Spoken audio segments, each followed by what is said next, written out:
Buenos dias, Gunners Collective TV. Back at it, you already know. Like a motherfucking smack at it. Bye. Up. In fact, I ain't even got to do it like that. We can do it like this.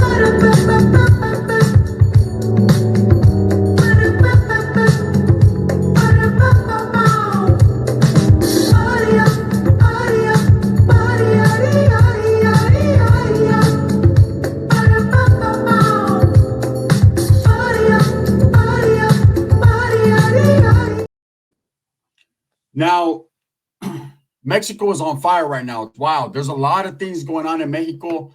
There's a lot of things going on at the frontera, at the border, and there's a lot of things going on within the country of Mexico. And, you know, there was a Norteno, I guess you would call it a Norteno record label or Norteno heavy record label called N.O.R. Records, Northern Organized Records, man, that was started a few years back. And the popularity gained a lot of attention in Mexico. You know, for the most part, when you think Mexico, you think Southsiders at the border. You think, you know, guys that go into Mexico, go right into San Diego, the IE, LA area. They become Southerners or they start adapting to the culture. They start adapting to the gangs. They get involved in barrios. And pretty much, you know, Southside is very thick and deep when it comes to Mexico, but there are Norteños. A lot of people seem to not understand that, you know, there are guys from Northern California that get deported just like anyone else, and they still carry that Northern fire in their heart. Well, there was a record label that was started called N.O.R, and like I said, man, they started to gain a lot of attention. They started to sign acts like Rico Too Smooth, and several others from the Sacramento area. And, you know, almost watching the videos of N.O.R, I got a little homesick. It started making me think, wow, you know, they could have did this all the time. They could have started or been involved in an organization or a group, man, that blew up. Now, the CEO was murdered over the weekend in Mexico, and there's a lot of people questioning exactly what happened.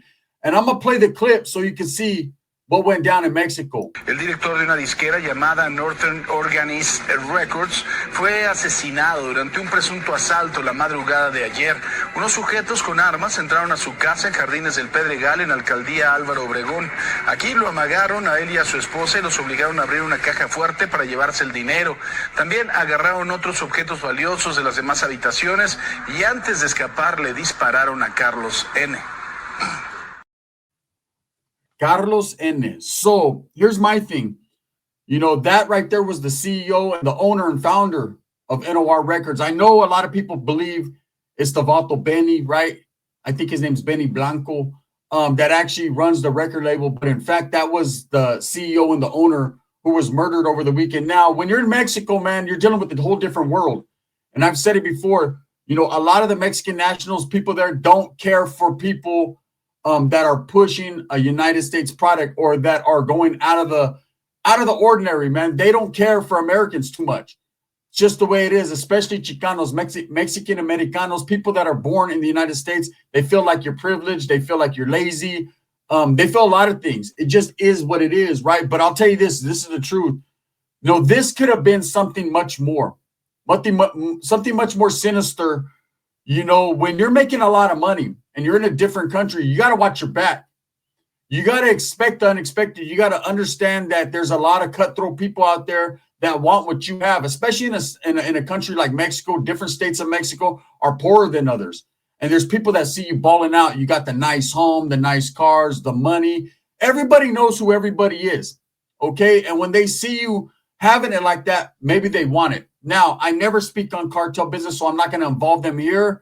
But there are those that are saying maybe he was invested or involved with those type of organizations or groups. I have no idea, so I can't speak on that. One thing I know for sure is he paid the ultimate sacrifice with his life.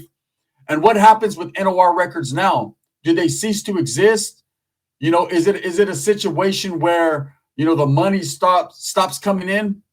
Now, I've never seen a group that had a record label ran out of Mexico. And I know in Mexico, man, they got a lot of good singers, actors, famous people, but I've never seen a bunch of guys from Northern California actually, you know, making a lot of money out of Mexico. I remember the first time I seen N.O.R. Records, I tripped out.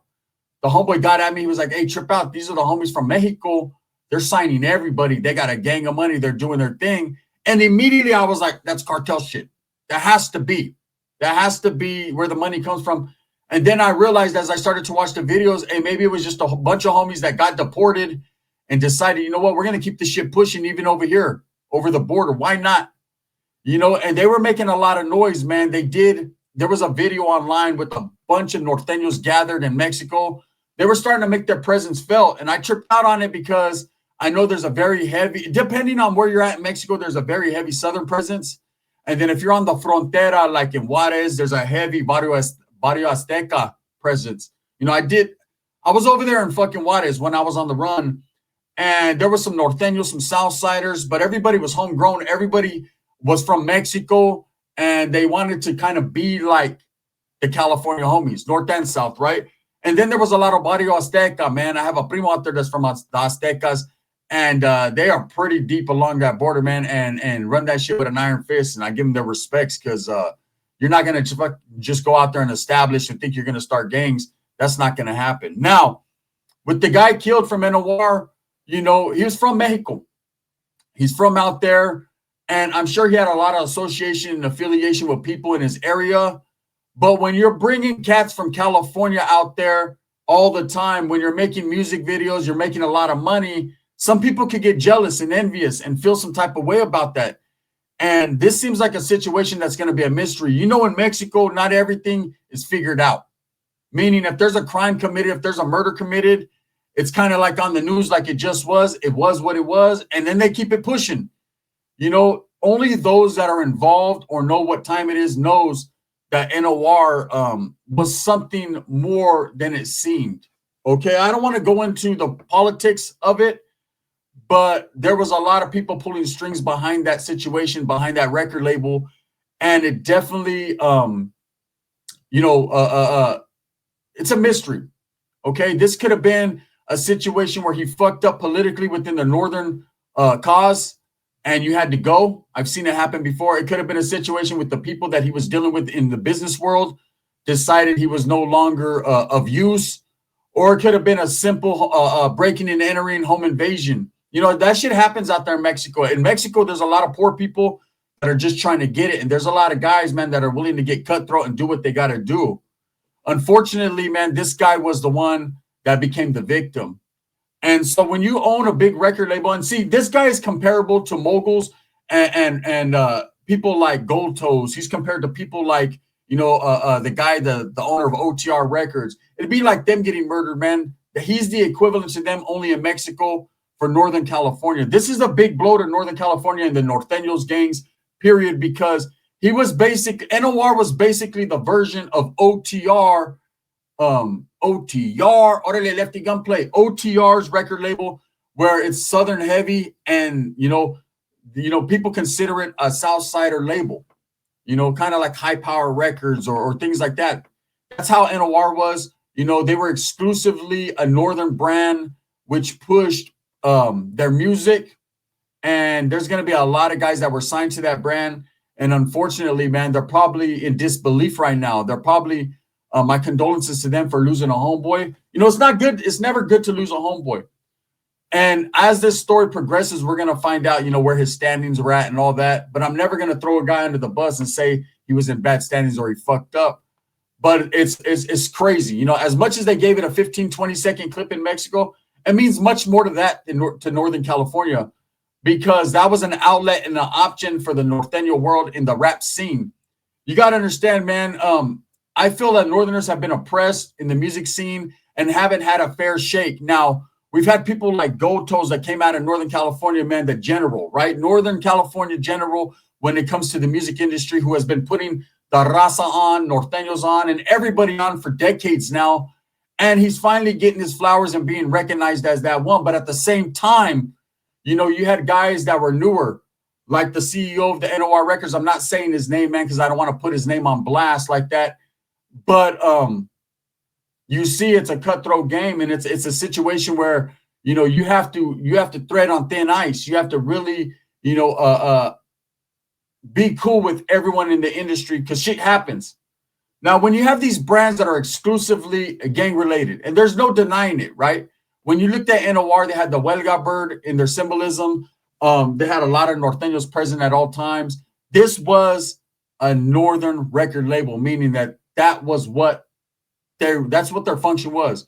It was pushing a product, right? It was pushing the Norteño cause to the masses and gaining popularity, and also at the same time making it mainstream. So that's what that was. So there's going to be a lot of guys that didn't care for N.O.R records that are happy, that are cheering right now. But unfortunately, man, a man had to be deceased and a man had to succumb to bullets and being killed because, of what he was pushing, or because he is that one. Now, again, we don't know if it had anything to do with the Norteño cause at all. But at the same time, man, it doesn't take much to look at it and say, wow, out of everyone that could get hit, it had to be this guy. Now, it could have been a money situation. He could have burned someone. Someone could have burned him. Someone could have retaliated for something that happened before. There's going to be a lot of questions asked, and I don't think a lot of those questions that are asked are going to be answered. The only question I have is, where does N.O.R go on from here? Northern Organized Records. Do they continue to make music? Does someone else step up and continue to push that movement, or is it dead in its tracks? That'd be an unfortunate situation because, like I said, there's a lot of Norteño rappers or rappers from Northern California that they made their livelihood through N.O.R. I heard when N.O.R started, these guys were getting the type of money or being around the type of money that they never seen before. And it doesn't take a rocket scientist to figure out where exactly the money was coming from or how it was being put out there. But, when that CEO took Northern California by storm, you started seeing Norteños with the big chains, having stacks of money. They were really doing it. And the N.O.R movement reminds me of the GUN movement. Okay, when GUN first came out, I remember I was younger, man. I'm walking through a farmer's market, Main Street, Merced, and I look and I see all kinds of Norteños that I've never seen before, man. I had pride in that. And there was Huelga birds everywhere and Norteños everywhere, and they had Huelga bird flags, and they were handing out posters for their new album, GUN. And they were talking about canalismo and the movement and no red on red and homies coming together and uniting from different cities. And there was homeboys from Kern County, Tulare County, Modesto. There was homeboys from Merced. There was a gang of homeboys from everywhere. And I looked and I took pride in that. I said, damn, the homies are doing it, right? My Mongolian started just whipping. I whipped my head back and forth. I whipped my mom back. All right, so, and I can compare N.O.R records lightweight to that, because I seen that movement starting to take shape. Now, there wasn't nothing like GUN. GUN took over Northern California, period. It got to the point that if you were cruising around bumping a GUN song, the cops would come, break your CD, flip out, maybe even arrest you for violation of the gang act, right? They were tripping, but it was a movement. It was like the hyphy movement or the Thiz movement or any other movement, the mumble rap mumble rap movement, right? It's a situation where it starts to become a force and take over. Now, there was a message being pushed, a message of unity within the Norteño cause. Those that lived that life and were involved understand what I'm talking about. Those that didn't, they won't. Now, N.O.R kind of was pushing the same message lightweight. The unity of the raza, the unity of the Norteño cause. They were giving them an outlet and a record label to expand and perform on and be artists. And now the entrepreneur, the mind, the brainchild of that is no longer with us because he was murdered. Again, man, there's going to be a lot of people that, why, what happened? What was the reason? Man, you can figure it out. Things are always money motivated. In situations like this, it's usually it's jealousy. It's usually someone wants what you got, pretty much. Again, man, N.O.R Records CEO was murdered in Mexico. And with so many things going on at the frontera, at the border, and in Mexico right now, man, it's a crazy world we're living in, especially when it comes to the raza in Mexico, man. A lot of the focus and the eyes of the world are on Mexico and on the border and on what's happening, man, with the deportation and what's happening with 47, what's happening in the world. And something like this usually gets swept under the rug. CEO of a record label's dead. No, but it's a big deal. It's a very big deal, especially for Northern California. They mourn and they cry out for justice, I'm sure. But again, with something like this, you never know who was involved. I've seen situations where it's your own homeboys that get you for whatever reason, because maybe the money wasn't right, or you weren't doing what you set out to do, or your whole stance changed up within the group or the gang. I remember when I was no longer a part of the Norteno cause, man, it was a big blow to my ego. It was a big blow to me. It was like dying inside. It was like dying a little bit every day because I would look on the yard, through the oil, and I'd see homeboys out there doing, the machina, and I'd see homeboys functioning, hear them on the tier. And to me, it was like, damn, did I make the right decision to go out on the yard and handle business? Did I make the right decision to turn my back on who I believe were the righteous cause, But then I got to thinking I did not turn my back. People turned their back on me and put me in an unfortunate situation. That was my way to deal with things. When you're a true believer in a cause and you really represent that, especially something like the Norteno cause, you see something like this happen, it's like, wow, man, that just set the homies a whole few steps back. Again, I say homies because I was once part of that life. I'm always going to have love for the North. That's plain simple and period. I got homeboys that are Southsiders. I got homeboys that are Bulldogs now. I got homeboys that are from Aztecas. I got homeboys that are fucking from Meme. I got people that I know from every group, organization, and different cause period. And I support them and I respect them. And I'll never step on their toenails or crack them. But here at the same time, man, I'm never going to forget where I came from and once what I was a part of, because I'm a true, firm believer in total victory for the Northern cause. That's just me. Okay. I never set out to disrupt that movement or cause hardship to that movement. If anything, man, there's a lot of things that I've kept to the chest about the movement that I'll never reveal because it's not my place to do it. And sabes que, let them do them. I will say this, though, first and foremost, man, rest in peace to the CEO of N.O.R. Records, man, who's no longer with us. And this is a big blow to Northern California, and we're going to see exactly how it plays out. It's a situation where, man, the guy is no longer here. And, there might be other content creators that do a story on it and maybe have a little bit more details as far as why the murder happened or who did it. You're not going to get that here. I'm never going to tell you who did the murder. I'm never going to tell you why it happened or the reasoning behind it. One thing I'm going to tell you is, man, it's a very big loss for Northern California. And it's something I was made aware of by someone who's really in the mix, man. And that's a true story and that's facts. Anyways, with that being said, I'm going to play the clip one more time so you can see it and get a feel for it. El director de una disquera llamada N.R.E Records fue asesinado durante un presunto asalto la madrugada de ayer. Unos sujetos con armas entraron a su casa en Jardines del Pedregal, en Alcaldía Álvaro Obregón. Aquí lo amagaron a él y a su esposa y los obligaron a abrir una caja fuerte para llevarse el dinero. También agarraron otros objetos valiosos de las demás habitaciones y antes de escapar le dispararon a Carlos N. And as you see, man, his home was like a fortress. That's how the homes are in Mexico. My grandfather has a house like that in Juarez, man. They're like fortresses. They have to be built like that because it's a cutthroat area, man. A lot of the houses have gates with barbed wire so you can't get over. My grandfather used to close it at 10. Hey, if you're out there, you're fucking stuck, right? It just is what it is. But anyways, man, a lot of respects. Thank you guys for watching this video. I appreciate you. We're going to get on up out of here, man. Let me know what you think.